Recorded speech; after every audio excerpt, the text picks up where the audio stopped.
नमस्कार दोस्तों Honey Kartikeya B keeping के सेंटर पर आप सभी का स्वागत है। दोस्तों, अगर आपने जाड़े में आंवला नहीं खाया तो बेकार है। आंवले में इतने औषधीय गुण हैं कि इसके औषधीय गुण को देखते हुए चरक ऋषि ने इससे च्यवनप्राश बनाया। आंवला जो है शरीर में बुढ़ापा या बुढ़ापे संबंधी रोगों को नहीं आने देता। यह विटामिन सी, कैल्शियम, फास्फोरस, पता नहीं कितने माइक्रोन्यूट्रिएंट्स ऐसे हैं कि उनका एक निश्चित अनुपात जो कि शरीर को चाहिए उसमें होता है। और इसको खाने से आपके बाल, त्वचा, डक हेल्थ, इंटरनल हेल्थ और बहुत कुछ अच्छा रहता है। और इसका आध्यात्मिक वैल्यू, इसके द्वारा आपकी आध्यात्मिक शक्ति भी बढ़ती है। अब हम बात करते हैं जिस मुद्दे पर हम आज आए हैं। दोस्तों, आपने अक्सर दो तरीके के आंवले देखे होंगे, एक ये आंवला और एक दूसरा आंवला। दोस्तों, ये जो आंवला है, ये हम जब पहाड़ों में मधुमक्खी पालन करते हैं तो वहां जंगलों में इस टाइम काफी आंवला लगा हुआ है। ये आंवला दिखने में भले ही छोटा है, परंतु इसके औषधीय गुण जो बड़ा आंवला है उससे कई गुना ज्यादा होते हैं। परंतु इससे जो हम प्रोडक्ट बनाते हैं वो थोड़ा टफ होते हैं कंपेयर टू उस बड़े वाले आंवले के।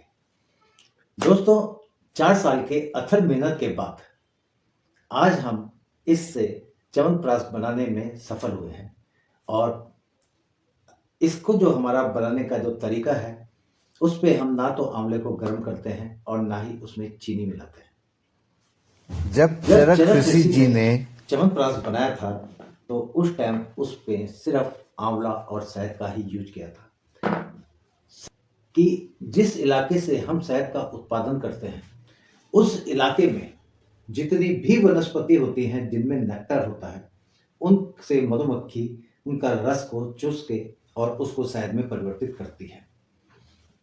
तो ये जब हम आंवले के साथ शहद को मिलाते हैं तो वहां की जितनी भी जड़ी बूटियां होती हैं जिनमें नेक्टर होता है और उस टाइम पे उन पे फूल खिले होते हैं, तो उसका असर इसके जो ये आंवला है इसके द्वारा बनाए गए च्यवनप्राश में आ जाता है।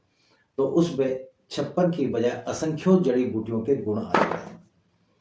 तो दोस्तों, हम इसमें पीपली, दालचीनी, जायफल, जैतरी, काली मिर्च, अदरक, इन सब का एक निश्चित अनुपात मिलाते हैं और इसको सिर्फ शहद के साथ बनाते हैं। और इसमें सिर्फ हम आंवले को कद्दूकस करके और उसको शहद के साथ बनाते हैं।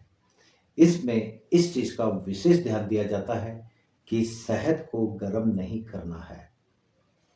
इसको जब हम इस पे शहद डालते हैं तो जिस प्रकार मधुमक्खी अपने छत्ते पे फूलों से लाए हुए रस को शहद में परिवर्तित करती है, उसी तरह से हम इसके रस को सेम विधि के द्वारा कंसंट्रेट करते हैं। और कुछ कंडीशनों में तो हम इसी शहद को दोबारा मधुमक्खियों को खिलाते हैं और उसके बाद उसके छत्ते का रस और छत्ते से शहद निकालते हैं।